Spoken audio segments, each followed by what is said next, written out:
Hey guys, and welcome back. For today's mental health discussion, I have a question. Do you know how to check in with your mental health? Remember, when we're talking about mental health, we're coming from a wellness model. And the wellness model incorporates about 8 different dimensions. Those dimensions include emotional factors, environmental factors such as your home or how you engage in your community, financial aspects like do we have a fear of money?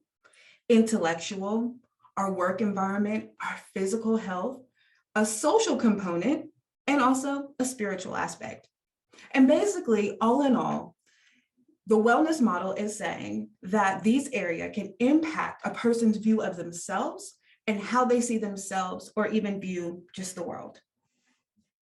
So today, what we're going to do is review some of these 5 different areas to check in with your mental health.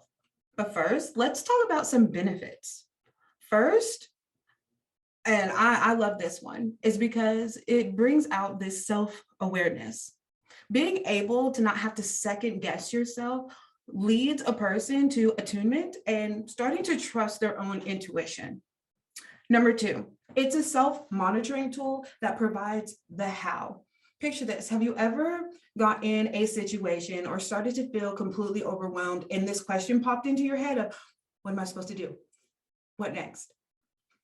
This is what this is. These are the steps of how you could do a 1, 2, 3 check-in and get some answers. And the third thing that I think is an amazing benefit is that it helps you communicate how you're feeling with other people. It gives you 5 different ways to communicate what's happening with your body and what's going on. So out of these 5 different areas, the first 2 I kind of like to combine together. And the reason for that is because these 2 components really do hit first when you're experiencing any type of stressor. And those 2 are your eating patterns and your sleeping patterns. And what we're looking for is if there is a marked increase or a marked decrease out of that habit. So if someone were to ask you, yo, how have you been eating? Do you eat today? And there is a difference where you typically eat breakfast, but now it's 9 o'clock at night and you realize you haven't eaten all day, that is an indicator that stress is happening. And sleep, that is a huge indicator. Once you recognize that those patterns are off, and some of those examples can look like maybe we're having a hard time falling asleep. Maybe there is restlessness while we are sleeping during the night. Maybe there are times where we wake up in the middle of the night and it's really hard for us to go back to sleep. However, again, an increase or a decrease out of those 2 areas of sleeping and eating are indicators that, yeah, we're struggling a bit. The next area is that of engagement. And here's the distinction that we want to make. There is a difference between you hanging out in your room with the options to engage, whether that be on social media, whether that be with your favorite video game, watching Netflix, versus isolating yourself and completely cutting yourself off from any type of engagement and communication with other people. It's not getting on Netflix. It's avoiding phone calls, avoiding texts.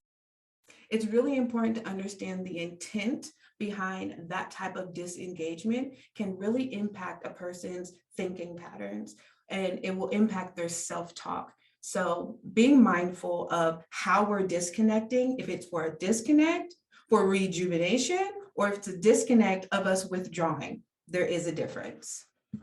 The next area is the support system. And I personally like to coin this the bread and butter of this whole check-in regimen. The support system can provide insight and awareness to things that we may not be able to see, especially when we are caught up in a moment of experiencing some emotional distress. Within your support system, trust is a primary component when it comes to relationships. And it would definitely be in your best interest to have people around you that understand your mental health. And lastly, an area that we can check in on to check in with our mental health is our routine. And routine is all about patterns and behaviors, and patterns.